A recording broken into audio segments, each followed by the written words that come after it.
Everyone's been talking about their favorite piece of physical media lately with the Criterion sale going on, and I know I've gone crazy with the Criterion sale, but none of those purchases are my favorite piece of physical media that I own. That goes to the Pitch Perfect trilogy. It comes with a book, and it also comes with this 10th anniversary Pitch Perfect pitch pipe. So I figured it's a good idea before we start the podcast to match pitch. So, three, two, one. Uh, okay, we're good. Welcome in to the second episode of the podcast. Thank you to everyone who tuned in to the first episode. I feel a lot more comfortable doing this now, just kind of talking in a room alone by myself with my phone just pointed at me is not new because of TikTok, but doing this for an hour long is a little intimidating. Unless we make these episodes like 10 minutes long, then we can do that. But welcome in. Thank you to everyone for the kind words on the first episode. I promise it will only get better, even though we received some backlash on the logo. Hopefully we can get that fixed. But welcome in. We are going to talk about the movies that we watched for the week, which is about 11 or 12, I believe. Of course, we're going to talk about Superman, the biggest movie of the week, and a movie that I have a lot of thoughts on. We will also do a Q&A at the end of the episode, or in the second half of the episode, where we got 37 submissions. Thank you to everyone who submitted a comment or question. Really amazing. We'll get to about 10 of those. But of course, let's talk about the movies that we watched for the week. My favorite, my least favorite. We're just going to talk about it all, honestly. And in journalism, what we know is that we don't bury the lead. That is one of the most important lessons in journalism. So, of course, I would love to start at the beginning of the week with The Elephant Man and Mysterious Skin and go in order of what we watched.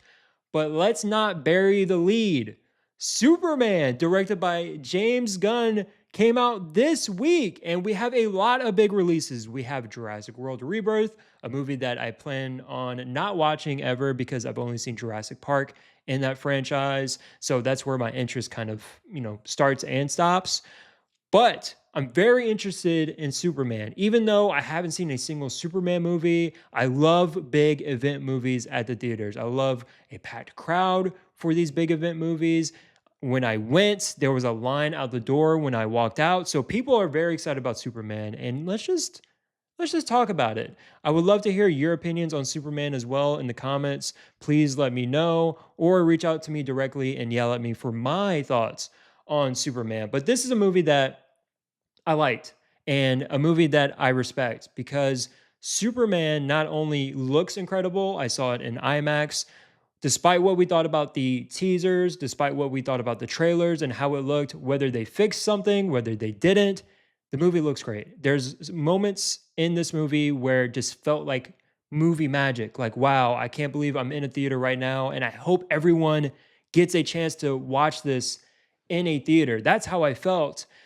But we're also greeted or just watching James Gunn include real world parallels in a big summer blockbuster action movie, which is hard to do, which is something that I respect a lot because not only can we see the parallels of Israel and Palestine, we can see the parallels of big tech overlords like Elon Musk and political figures like Trump. Like this movie is tackling those real world events, real world people. Also, James Gunn's own personal history with social media because there were a string of tweets and old tweets that were kind of uncovered from James Gunn's accounts. And I feel like there's a part of this movie that deals with that as well. And James Gunn, talking about that or exploring that a little bit in Superman.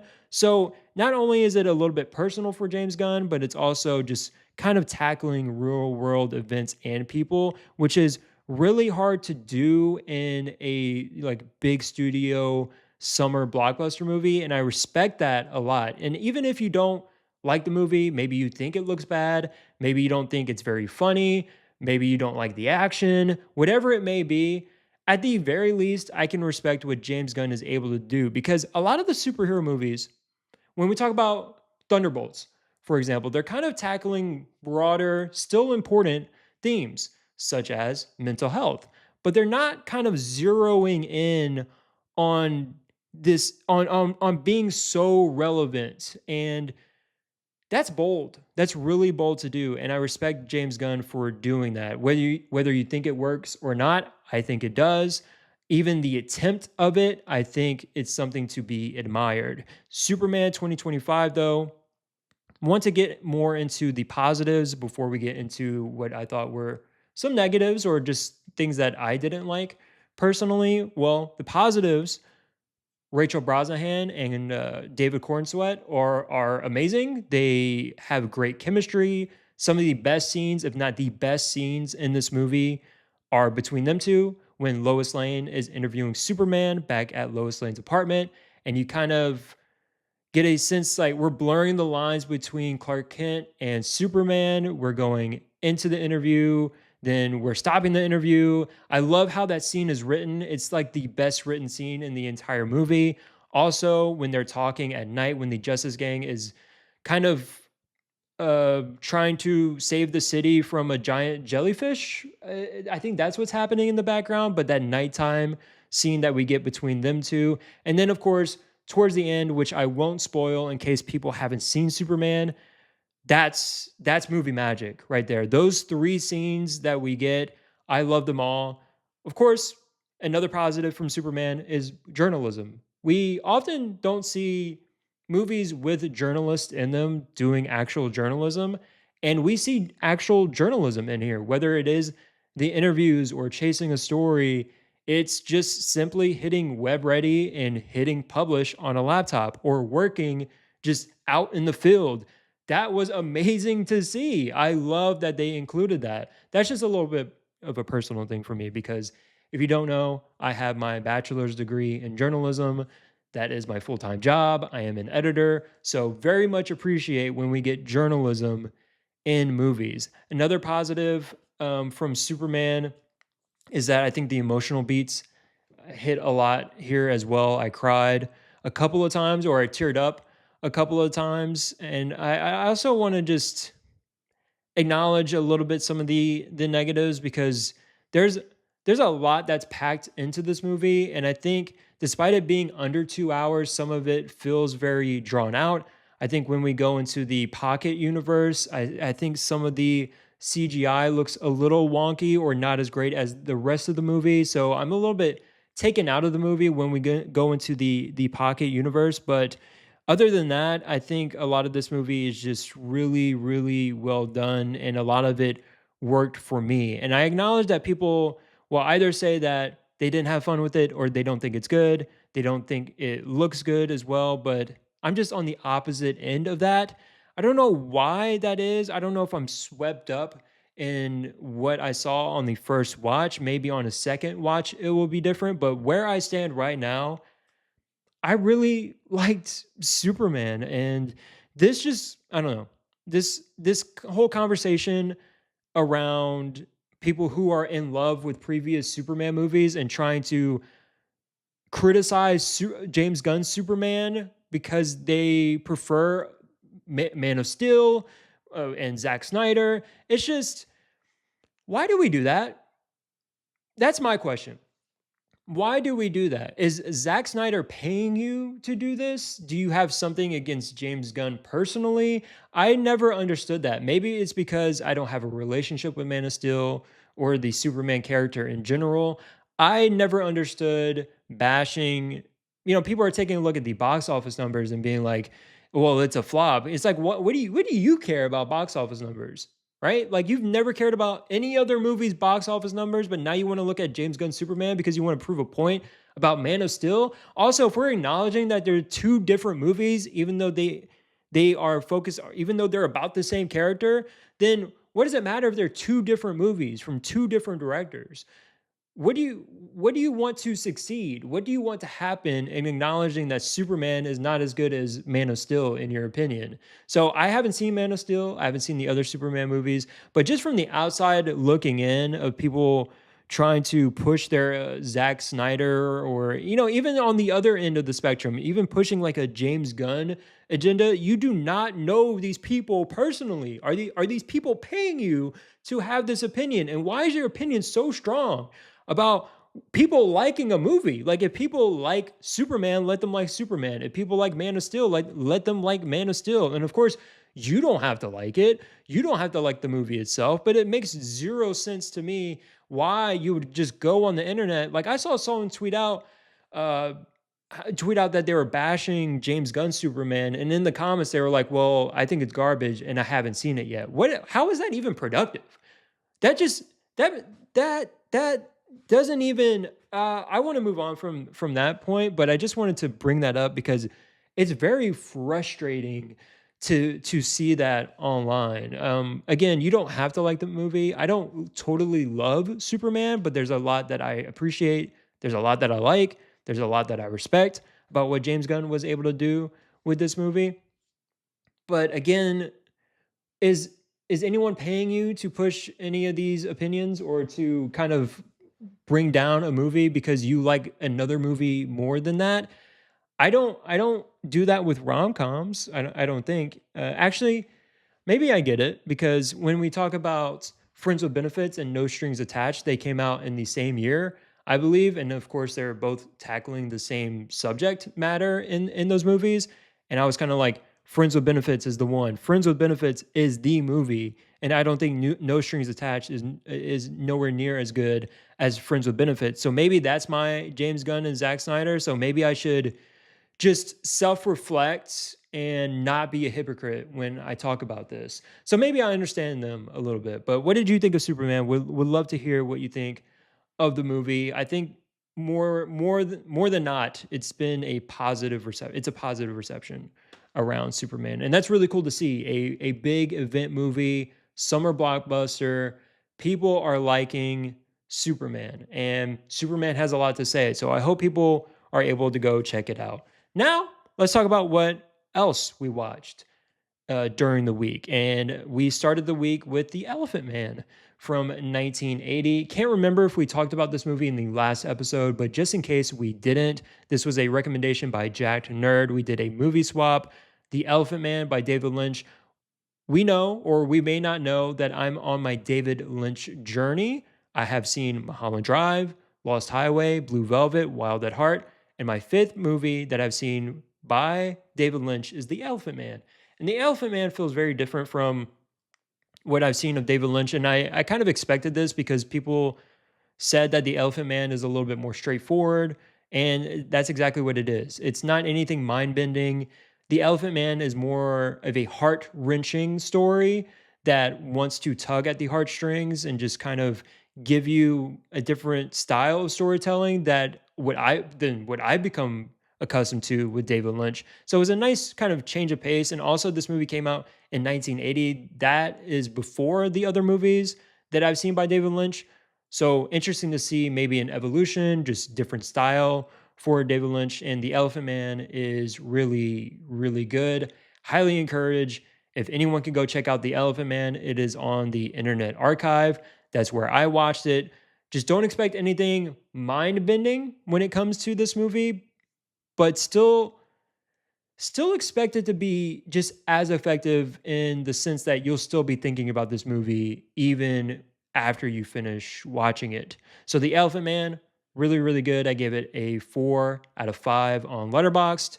The next movie that we watched was a subscriber pick that was from Emma, and that was Mysterious Skin by Greg Araki. And Mysterious Skin is a movie that I'm still thinking about. I saw it on the 9th, and every day since, there will be a moment in my day where I just sort of think about Mysterious Skin and what Greg Araki was able to do with this movie. And even though this is a movie that I will probably never watch again because of how hard it is to watch it, and I'm not going to say the subject matter that's in it, I would say look into it before you go ahead and watch it, because it is heavy. And Greg Araki is just a director that is not going to shy away from that subject matter. He is going to show you exactly how it is.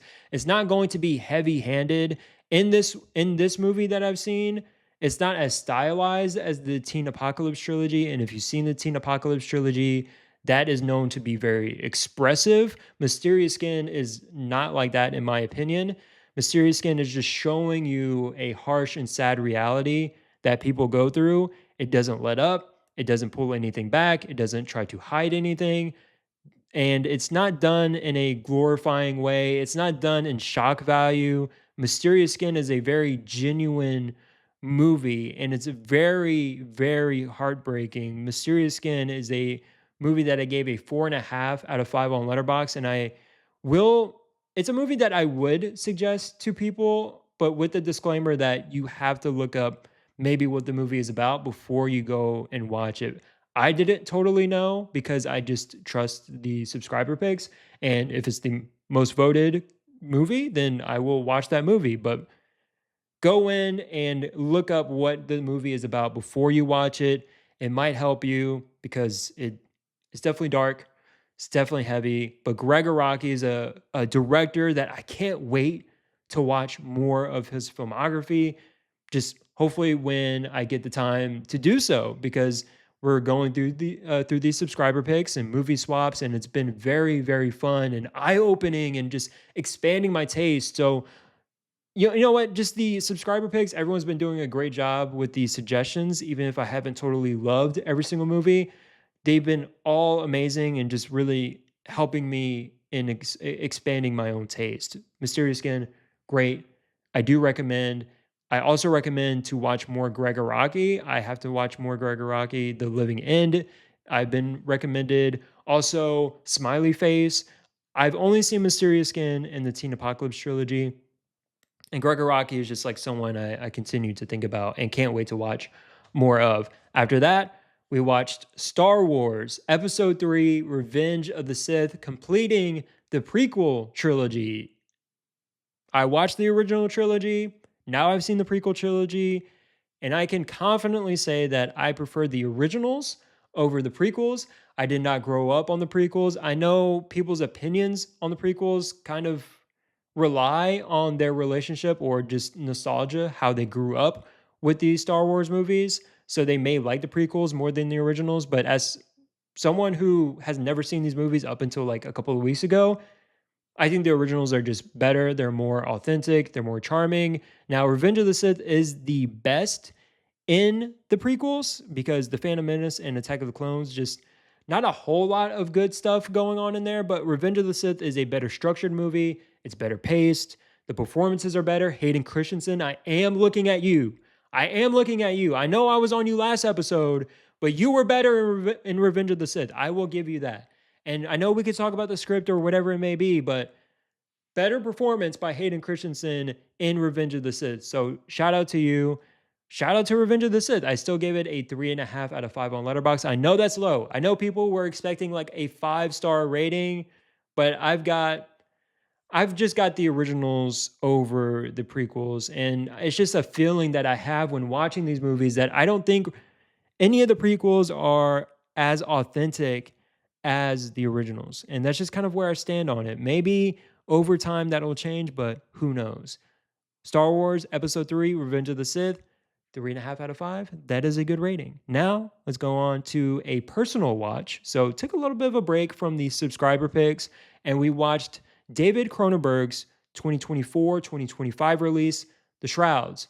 The Shrouds is a movie that I'm really struggling with because I still don't have it rated on Letterboxd, and I know that I said at the time of the review on July 10th that I will update this rating in the next couple of days, and I still don't have it updated. If you were to ask me right now, what do you have The Shrouds rated? I would give it a 2.5 out of 5 on Letterboxd. I'm stuck with this movie because it's dealing with a lot of interesting ideas. There's a lot of smart ideas. There's a lot of smart writing from people who I respect. I am struggling to arrive at the same opinion as those people, but I like reading what they have to say about the Shrouds and what they take away from the Shrouds. But ultimately, whether it's the lead performance by Vincent Castle, I don't know, or it's the writing, the script, whatever it may be. There's something that's holding me back from like loving the Shrouds and totally buying into the ideas that it's trying to present. So yeah, The Shrouds is difficult, and I knew it was going to be a divisive movie. I don't think the movie is distasteful because this is a movie about someone grieving the death of their wife, and everyone grieves differently, especially when cancer is involved. So I don't mind that part. I know some people take issue with how David Cronenberg presents grief in a distasteful way, but I didn't feel that. But I just felt like a lot of the ideas that were explored in this movie weren't totally realized or weren't totally compelling because of the script, because of the lead performance. It really just kind of weighted down a whole lot that they weren't able to shine through for me, and that's why I have the Shrouds at 2.5 because I kind of respect a lot of the writing, the smart writing that goes into the Shrouds and what people are able to take away from it. I like getting that perspective.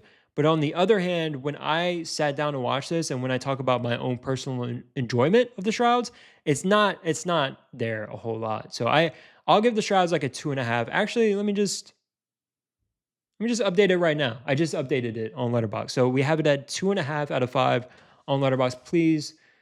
Please no one yell at me because I know some people have this as their favorite movie of 2025, and I'm just not there with The Shrouds. I still have Sinners as my favorite movie of 2025. Superman, we talked about. I like Superman. I gave it a 4 out of 5 on Letterboxd. Now we will go to Bound. And Bound is a movie that I'm pretty excited to talk about because I did go to Barnes and Noble and I picked up more Criterion. I'm sorry, my pockets are cooked. I'm sorry to my bank account, but I just wanted to buy more Criterion. I've been working hard in the last 2 weeks, had some extra money, and I blind bought Bound and from 1996, and I really, really liked it. Did not know what to expect. This is directed by the Wachowskis, the same directors as The Matrix, and The Matrix is one of my favorite action movies of all time, if not my favorite. And this movie is a directorial debut for them. And what a directorial debut it is! It's a crime thriller romance, and it's just totally effective. It's entrancing to watch. It holds your attention, especially the lead performances hold your attention. They have a great screen presence about them, and I can't wait to rewatch this movie because when you pop in like a Criterion disc, and I know that's the whole point of buying physical media and playing it on your TV, it looks great. And I'm just telling you, like, I know that sounds obvious, but you almost forget until you don't forget, but but you don't really know until you put it on your TV and you watch it, and it looks as good as you think it's going to look. And Bound, I bought it in 4K. It looks incredible. So Bound, crime thriller romance, directorial debut. I'm all on board. 4 out of 5 on Letterboxd. So happy that I bought it because I can see myself revisiting that movie. Let's go to another subscriber pick, and that was Sunset Boulevard from 1950. Sunset Boulevard, considered a classic movie, and I gave this a 4 out of 5 on Letterboxd. My second favorite subscriber pick of the week, directed by Billy Wilder. And this movie has a great premise. It has a great story. A hack screenwriter writes a screenplay for a former silent film star who has faded into Hollywood obscurity. Great premise, super short and simple, to the point synopsis there. And Sunset Boulevard is really engaging in the first like 10 to 15 minutes. But for some reason, I'm still trying to figure it out. The next 45 minutes aren't all that compelling or engaging, so I lost a lot of interest in it. But what happens, there's something that happens in the last 45 minutes of this movie, and it's absolutely perfect from that point on. In the last 45 minutes, I was totally hooked. I love every choice that was made, and it was perfect to me. And it really bumped up the rating because I was like, do I not like this movie as much as other people or as much as I expected to like it? But the last 45 minutes really saved it. 4 out of 5. And I keep saying 4.5 out of 5 on Letterboxd. Talking is hard sometimes. Let's go to the next movie. Train to Busan from 2016, a zombie movie. And I've never really been into zombie movies or TV shows.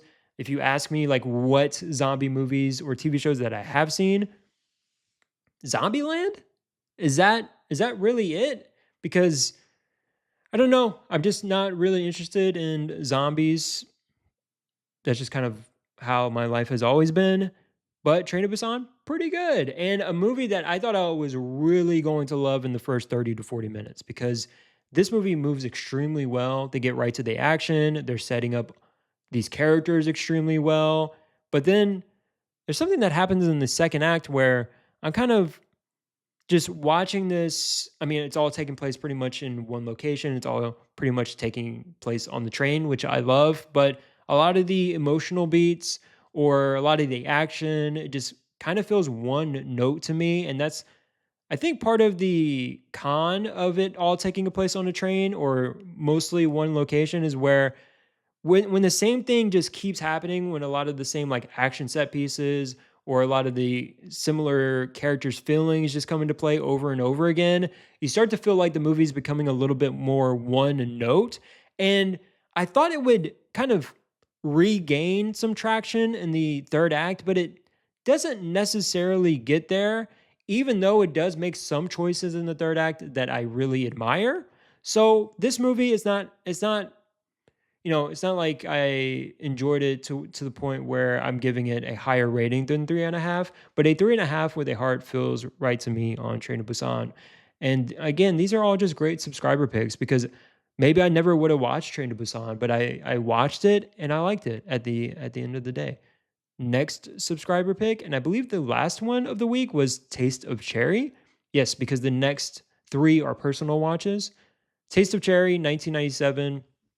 I think this is a movie with some special things happening in it, even though I don't think like the total package of it is what drew me in. But there's some special stuff happening, and this is another movie that's dealing with some heavy subject matter. So if you are interested in this movie, I would look up what it's about first. But what I mean by there's something special happening in this movie, and there's one monologue that happens that's just kind of made it all click. And I think that's the point of the monologue is not trying to explain to you what this movie is about or what perspective this movie is trying to share with you, because ultimately this is about three or four different perspectives on life that we see from three or four different people. But the perspective that we get from one character and delivers it to the main character is kind of where it all clicked, because what happens after that monologue, what the director does with the camera, the shots that we see, how patient, how quiet this movie is, it really leads to it being very thought provoking. That turn that happens, like for some reason, my brain just made it. It just woke up, and then I realized, wow, this is such a great movie because that happens by the setup happening in the first half of the movie or the first two acts of the movie, where you're like, okay, I'm gathering information, I'm gathering different perspectives, and then once we get to this perspective and how the character acts after that, that just kind of opens your mind up even more. And Taste of Cherry is really good, and I do recommend it. It's just not a whole lot happening in the movie. It's people driving in cars and talking, but super effective. 4 out of 5 on Letterboxd, not 4.5 out of 5, but a 4 out of 5 on Letterboxd. And that was the end of the subscriber picks. Thank you everyone for the recommendations, and I can't wait to see what we watch this week. Just really great recommendations. I appreciate you all. Now let's get to some more personal picks. And the personal picks, I've been wanting to watch these movies for a couple of weeks now. And one of them, to get ready for Eddington, we watched Beau is Afraid from Ari Aster 2023. This is a movie that I missed out on in the theaters because I was driving to the theater to go see this, booked a showtime, got the ticket, got in the car on my way, as we tend to do to go see a movie. Flat tire. I got a flat tire. Maybe that was a sign to not watch the movie. I got it fixed pretty quickly and probably could have made a later showing, but at that point I just gave up. I was like, you know what? This is a sign for me to maybe stay home. And I took that sign. I went home, never watched the movie, never tried to go to the theater again to go watch Beau's Afraid. The funny thing is, I went to the theater, many other times after that to watch different movies, but for some reason, I got the flat tire when going see Beau's Afraid, and I just lost total interest in watching it. Even though I like Hereditary, I like Midsommar, I like those movies a lot actually. For some reason, I just missed out on Beau's Afraid. Well, not for some reason. I know the reason I missed out on Beau's Afraid, and it's that flat tire, which is no one's fault, really. So I don't know why I'm even yelling. But Beau's Afraid, finally watched it. 3 hour odyssey about a son grappling with his own anxiety that may have stemmed from his relationship with his mother. I think that's pretty much the point of the movie or what's happening in the movie. I hope I understood that pretty well. And this is a movie that, this is a very ambitious Ari Aster film. And I'll just pretty much read my Letterboxd review. It's a movie that I love that Ari Aster made this.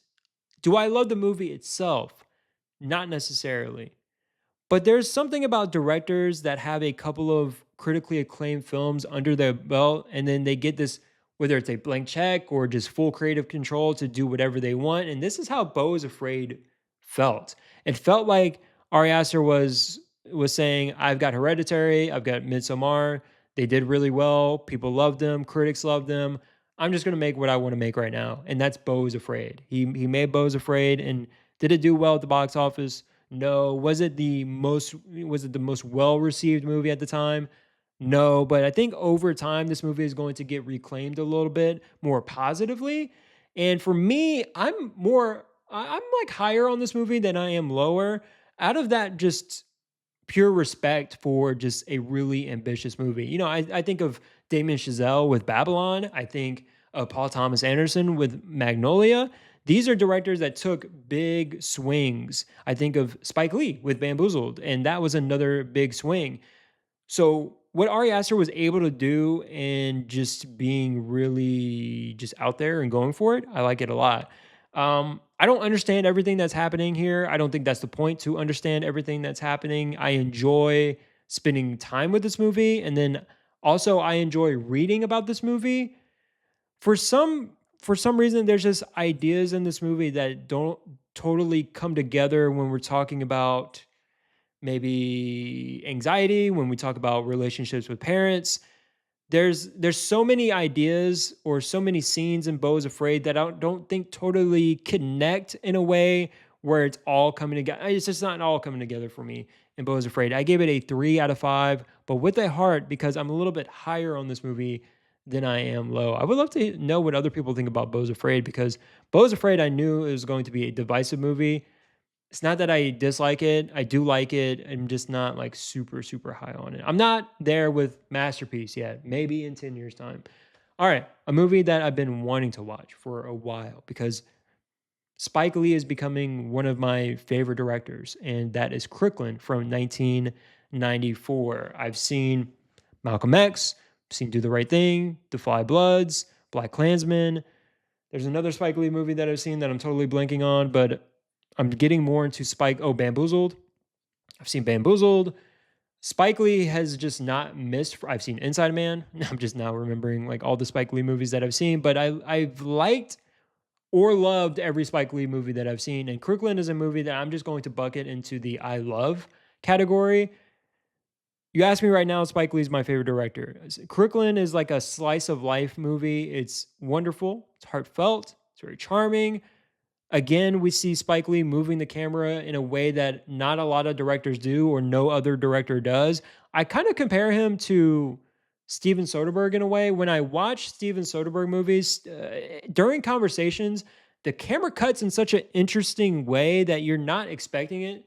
And it keeps it very engaging. Like it keeps you locked onto the screen because you want to see what was that about? Like what went into that choice? Or even if it's just a choice that they thought would look cool or just add another dynamic to the conversation, they're doing it. And I respect that a lot. I respond to it really well. So Spike Lee does that where the camera cuts are really interesting during a conversation. Steven Soderbergh does that, whether it's like going to be up here on the character, down here on the character, quick cuts between characters. they move the camera during a conversation in a way that I haven't seen other directors, or I haven't noticed other directors do. So Spike Lee has like just my admiration for that and that alone, and then like so many other reasons. The soundtrack is great in Crooklyn. By the way, I didn't even mention the soundtrack in Beau's Afraid. What was going on with the Mariah Carey scene? Anyway, the soundtrack in Crooklyn is great. It felt like a movie that I just wanted to spend more time with. Like I said, I could have stayed with this movie for another 2 hours. Just really enjoyed watching this, watching the whole family dynamic. It's great. And it feels like a very personal movie to Spike Lee as well. And the last movie that we watched this week, and then we'll go into the Q&A after this movie. I know I've been talking a lot about movies and I'm very sorry. We'll get into the Q&A. 1953's Roman Holiday. Roman Holiday. Man, I wish I liked this movie more than I did. I gave it a 3.5 out of 5 on Letterboxd. And by the way, I gave Crooklyn a 4.5 out of 5. Finally, I can say 4.5 out of 5 on Letterboxd and not be wrong. But Roman Holiday, I gave a 3.5 out of 5. The lead performances are great. Audrey Hepburn, Gregory Peck, they are the standouts, no doubt. But not much else going on in this movie where I'm feeling the romance. I'm really having fun with this story, and this is a story that lends itself to be like fun, to really captivate the audience and just take you on that journey with these characters. But I'm not feeling that at all. I am feeling the performances from the two lead performances, but that's kind of about it. And this considered, being one of the greatest romantic comedies of all time. I did read that people like Roman Holiday because it doesn't go into those cliches. It doesn't go into certain tropes like a lot of other romantic comedies do. So in a sense, I can see why it's considered one of the best romantic comedies of all time, because it's kind of going against the grain. But there's this personal enjoyment of Roman Holiday that's missing for me. So for me, it's at a 3.5 out of 5. We ended the week just really strong. I even though I didn't love Beau's Afraid, I didn't love Roman Holiday. We ended the week with some really strong picks, and I'm really happy that I got around to watching those movies. All right, let's move to the Q&A. Thank you everyone for the submissions. 37 submissions this week. That is amazing, and we'll get to about 10 of them. Let's just go ahead and get started. Also, I will get to the question about my original top 4 on Letterboxd, because I do have a TikTok to show you. It's my very first TikTok ever that I ever posted, and it is my original top 4 on Letterboxd. Let's get into the questions. Some have names, some don't, but we'll read the comments regardless, or the questions regardless. What is your favorite film of the decade so far? I picked this one because it's easy and it gives me another opportunity to talk about Nickel Boys from 2024. It just came out and I watched it for the first time and I was like, this is incredible. This is a 5-star movie. It's also one of the best movies of the decade. And then I sat around, thought about the movie. I watched the movie again, and I don't know. When you know, you know. When you have this feeling, I just said Nickel Boys is the best movie of the decade. I know people will say Oppenheimer. I don't know what other movies are really in contention for the best of the 2020 so far, but to me, it's Nickel Boys. And honestly, it's not even close. Like, just me personally, what this movie is able to tackle, what the innovation is with the first person point of view. Like, maybe that's not innovative, but when you add in this first person point of view with Ramel Ross's style of almost like a documentary and intercuts of photos and videos, and just it feels very poetic. It feels, I don't know, it feels very regional at times. Like Ramel Ross is kind of pinpointing something very personal and poetic in his filmmaking. It feels innovative, feels different, feels like a lot of the other words that describe it, a lot of other similar adjectives. But Ramel Ross just does something with his filmmaking. If you haven't seen Hell County This Morning, This Evening, it is a documentary. It does sort of similar things to Nickel Boys. I feel like Hell County This Morning, This Evening is a great first watch before going into Nickel Boys to really get accustomed to what Ramel Ross is doing. But man, I didn't go that way. I watched Hell County This Morning, This Evening after Nickel Boys. They both worked. And whatever Ramel Ross is doing with his filmmaking feels very different from what other directors are doing. And it's wonderful. It's fantastic. I think Nickel Boys is a masterpiece. And I don't say that word a lot. I know a lot of people will throw around the word masterpiece, and, rightfully so. If you love movies and you really think it's a masterpiece, then call it a masterpiece. To me, Nickel Boys is a masterpiece. And 5-star movie for me. Love it, love it, love it. That's my favorite film of the decade. What movie from this year's Cannes Festival are you most excited about? I wanted to read this question because in a live earlier this week, probably the only live that we did last week, I changed my thought or my opinion about my most anticipated movie of 2025 because it used to be One Battle After Another, the new Paul Thomas Anderson movie. It's starring Leonardo DiCaprio and Tiana Taylor, two people that I really like. I have not seen 1001, but I like Tiana Taylor, and Leonardo DiCaprio is delivering some of his best performances of his career lately. I feel very confident in saying that. But One Battle After Another used to be my most anticipated movie. After the reception at Cannes, and I already was excited for this movie, but my new most anticipated movie of 2025 is Sentimental Value. That premiered at Cannes. I believe it premiered at Cannes, but it definitely played at Cannes.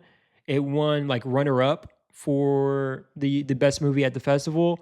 I really, really, really love The Worst Person in the World, and I heard nothing but good things about Sentimental Value. So yes, that movie from the Cannes Film Festival is one I am the most excited about to watch.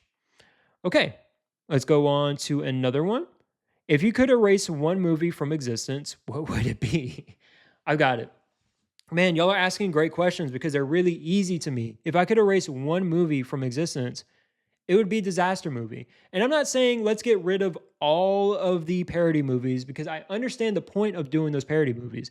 They're fun, they poke fun at what we see in film, and I get it. It's nice to have reference points and reference things and poke fun at things, but Disaster Movie is actually, I'm not even lying, is the worst movie I've ever seen. And that sounds like I hate fun. That sounds like I don't get it. But trust me, I do get it, and I still don't like it. Kim Kardashian, you are in that movie.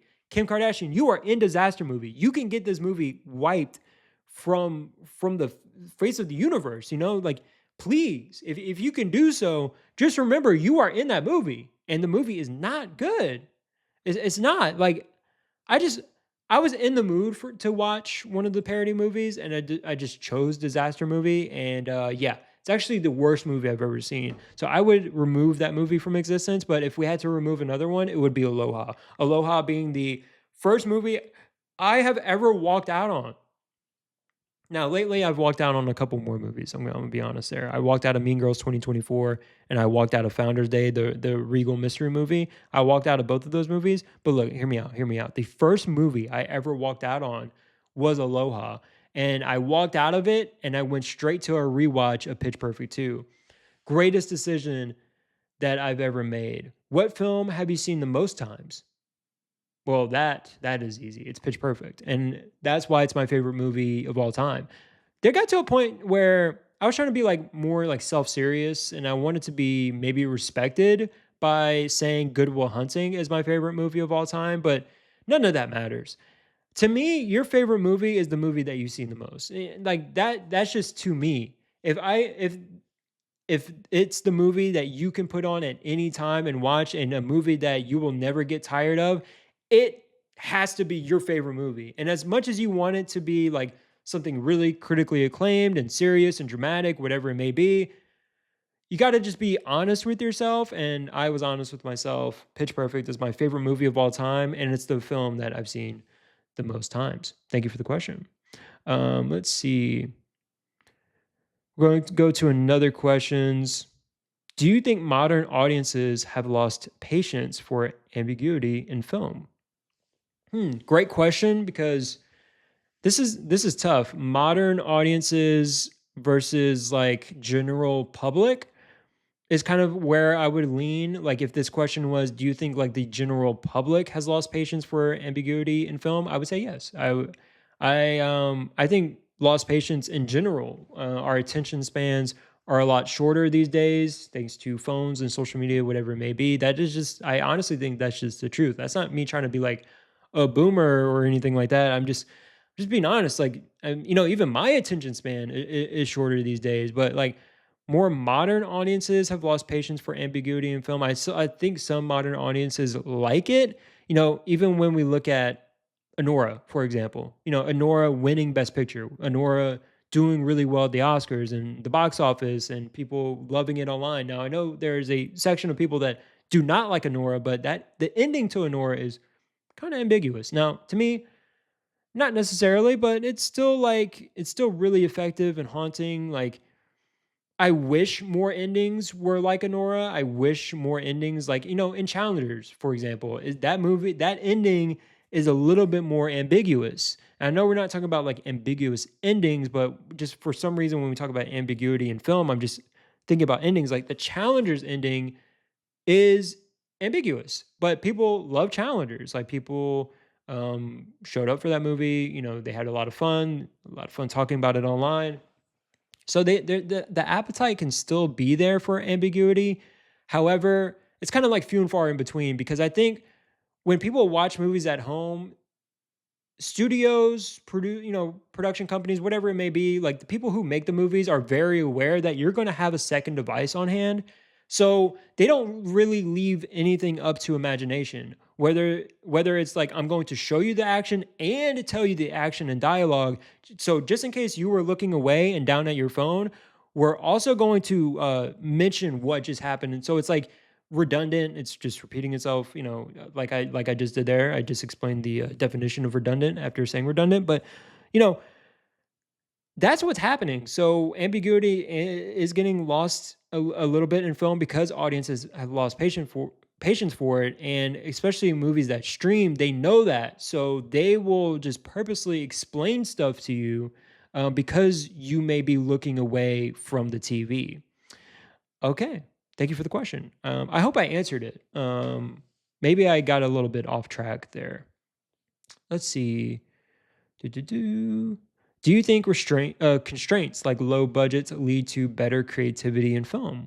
Thank you for the question. I think of some like lower budget movies, like Coherence is a super creative movie, and that had a really, really low budget. Better creativity, that's hard to say, because there's high budget movies with a lot of creativity in them, and then there's low budget movies with a lot of creativity in them. But better creativity, hmm, I wish I could really answer that question, but I don't know.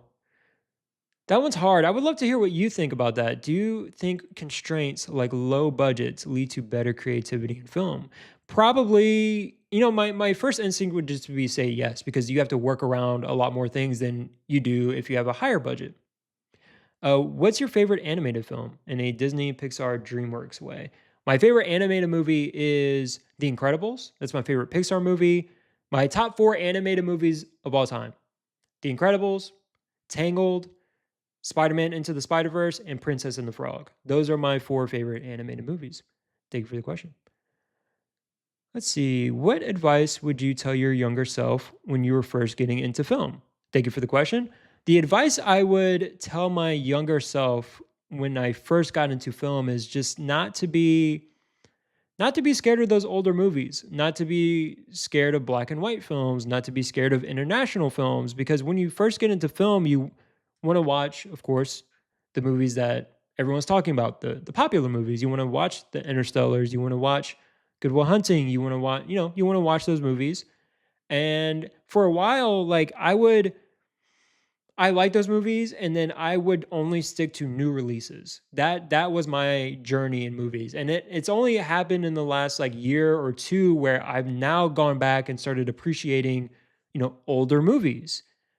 If I told myself, my younger self, hey, just go and do the homework, go and just appreciate all of these older films, I wonder how my film journey would look like now, or if like I would be better informed when I talk about movies. But everyone's on their different journey, everyone has a preferred journey. And if I were to tell my younger self something when I first started getting into film, it's just go back and watch the older movies, because it really informs other watches. It doesn't ruin them by any means, but it just helps you like maybe appreciate those movies and appreciate what's come after and what's been inspired by those movies as well. That's what I would tell myself. Thank you for the question. Does not knowing what a film means make it stronger or weaker in your opinion? I love to go in blind. I love to not know. Honestly, the preferred way is just to not know anything about the film before going into it. But there's obviously like subject matter that is good to be aware of when going into a film. Does not knowing what a film means make it stronger or weaker? Just depends on how you receive a movie. If you're the person who is like, honestly, actually, I mean, I know this is not a great answer, because it's like, I wish I could be like definitive. Yes, it makes it stronger. Yes, it makes it weaker. I wish I was more definitive on this, but there are some movies where I need to know what happens in order to understand what's happening overall in the film. Because maybe, again, when it's talking about attention span, but as long as I have the baseline of what the movie is about, I can always return to that when the movie provides other context. Do you know what I'm saying? Like if there's an action movie and I'm like, well, okay, John Wick's just out for revenge. I just have to keep reminding myself, okay, John Wick is out for revenge against people who have done him wrong. And then like if I sort of like miss a scene or something like that, as long as I can go to that baseline understanding of what the movie is, then I can keep up with the movie. If that makes sense. Now there are other times where the movie is just stronger if I don't know what's happening in it. Like I think a lot of horror films are like that. If I don't know what's happening in a horror movie, I'm probably going to like it more than if I knew what was going to happen in it. All right. Thank you for the question. Now, this is a good place to present my first top four on Letterboxd. Or if you don't remember what was maybe one of them on your OG top four. Oh, I did not remember my first top four on Letterboxd. I downloaded the app like a year, or no, not a year, but like 2, 3 years ago. And I've got a video of it, so I will play that now. I just realized I've been using my Letterboxd account all wrong this entire time. Ever since I made this account, my four favorites haven't changed. It's always been these. I'm starting to think we should treat it like MySpace and just keep rotating my four favorites. Starting with the first one, it's Whiplash. I'm a white guy with a beard and a hat talking about movies on TikTok. This one's obvious, on brand, but we're going to change it. Going with a classic for me, I've seen it about 5 times. It's Moonlight. I've cried every single time. It destroys me, so we're going to replace Whiplash with this one. Now we've got to replace Pitch Perfect, a movie that's been in my top 5 favorite movies of all time. It's so rewatchable, but we're going to swap it out with basically the same movie. The second one, Bring It On. It's the best sports movie of all time. Now we're going to replace Good Will Hunting and Spider-Man Into the Spider-Verse. Again, it's based off what I've recently seen, so let's see what we got.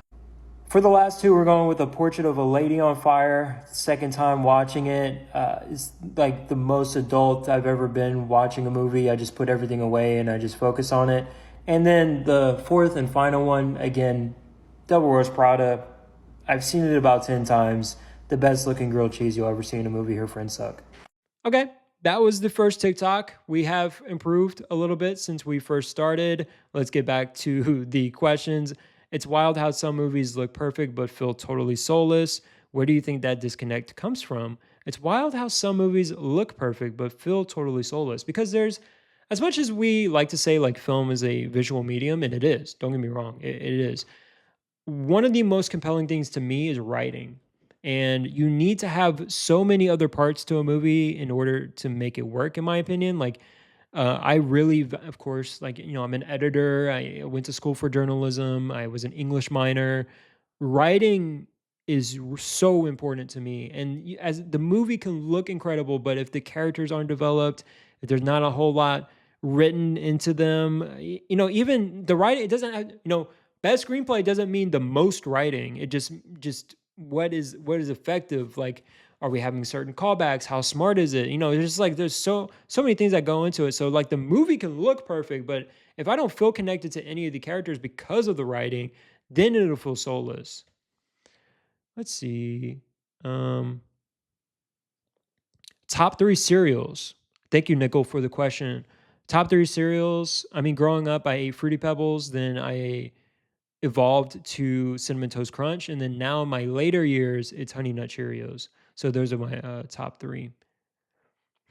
Is it more powerful when a film comforts you or when it ruins you? Great question. Is it more powerful when a film comforts you or when it ruins you? Probably powerful. Ruins.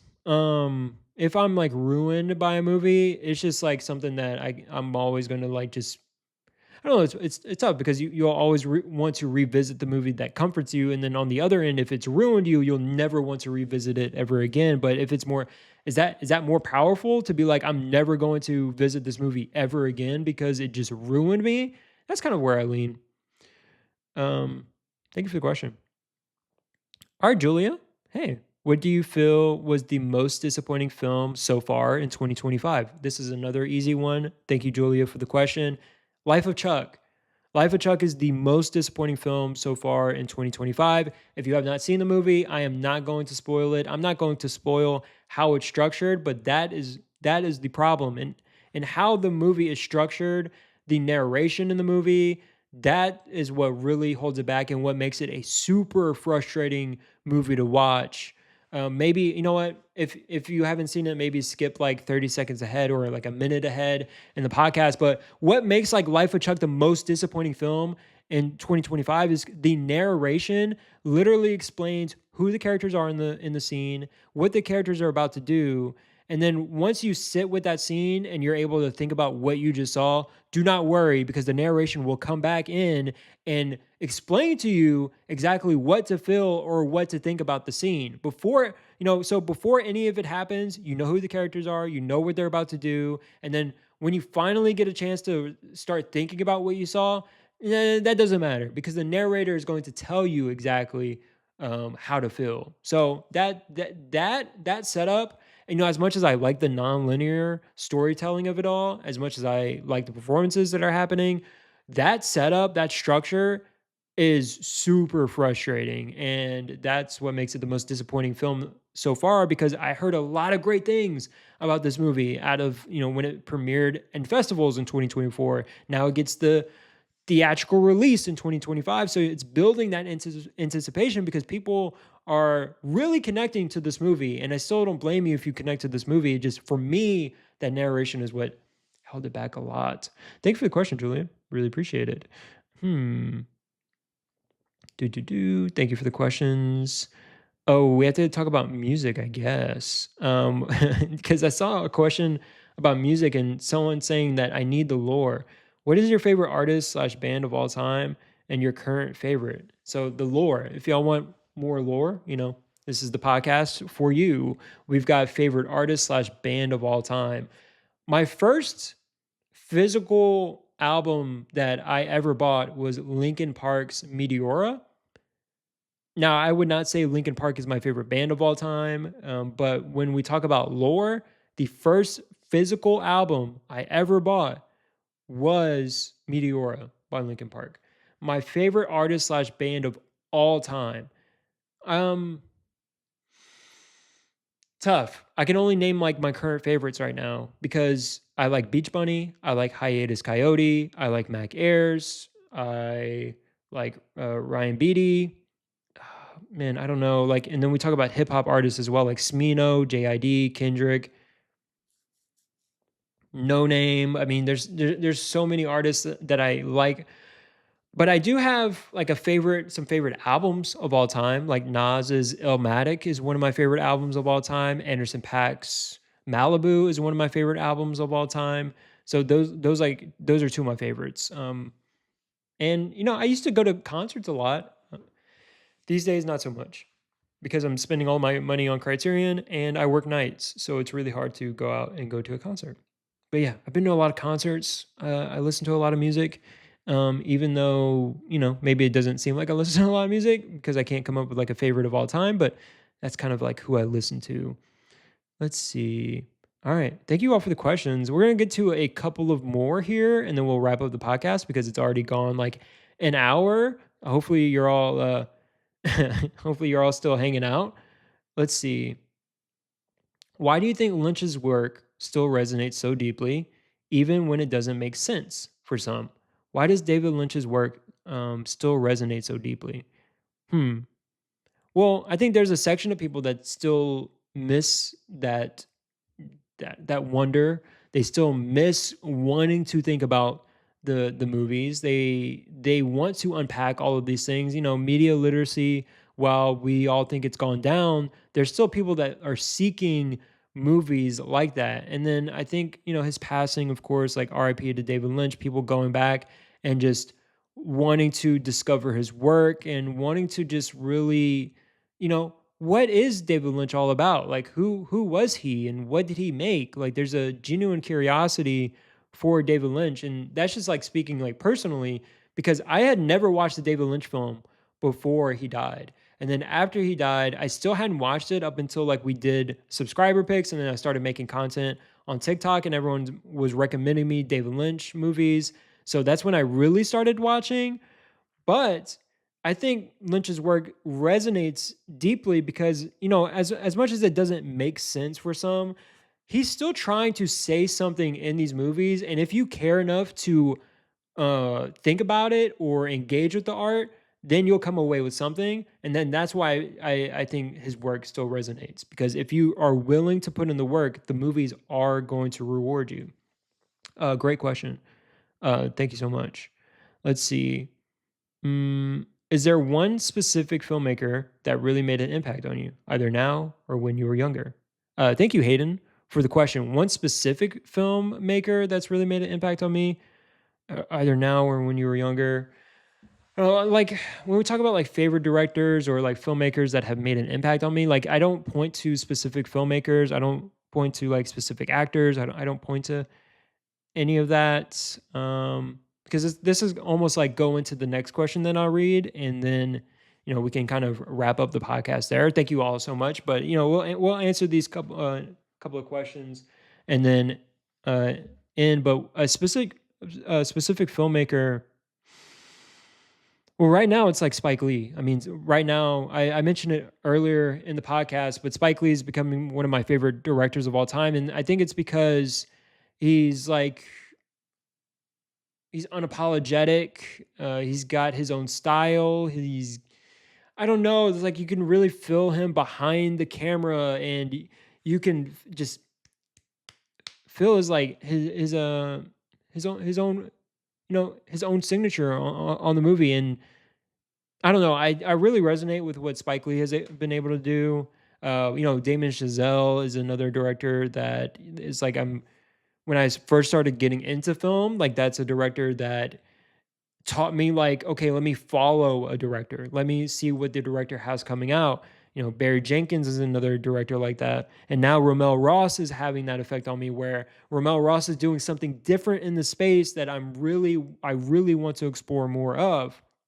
And then as I expand my own taste, I'm thinking about Greg Araki, and I'm just thinking about now I'm really thinking about specific filmmakers and what they're able to do with the camera that keeps me coming back or wants me to keep watching those movies. So yeah, the specific filmmaker question is hard, but there I would definitely not say when I was younger. There's no one. There's no one. I wasn't that into film. I'm as much as I am like over the last couple of years, but now over the last year or so, I'm starting to really get a sense of who are the filmmakers that are resonating with me. So thank you for the question, Hayden. I really appreciate it. And then the next question after that is from Lazy. Can a film change your identity? Like not just your mood, but how you see yourself? Absolutely. Art just connects with us in a personal way. Art meets us at certain points in our life, and they will absolutely change how you see yourself. So not just your mood, but you can watch a movie and it motivates you to do something. I have movies like that where I watch the movie and I immediately want to go be productive, or I want to go do something, whatever it may be. I'm motivated to change something about myself. And that's Spotlight. Spotlight, the one of the best journal, if not the best journalism movie of all time. Of course, I'm in journalism, but it really that movie. After I watch that movie and I see how these people work, their work ethic, what they were able to do in that movie. It's based on a true story. So I kind of get really motivated after I watch Spotlight. And I kind of like see myself as in a different light of like, okay, I should be working a little bit harder, or I should be better at my job. And movies, movies just do that because it's art and you're always going to see yourself in the movies. And when you see yourself in the movie, it's just going to change how you are, or it's going to change how you act, you know, um, hopefully for the better, of course.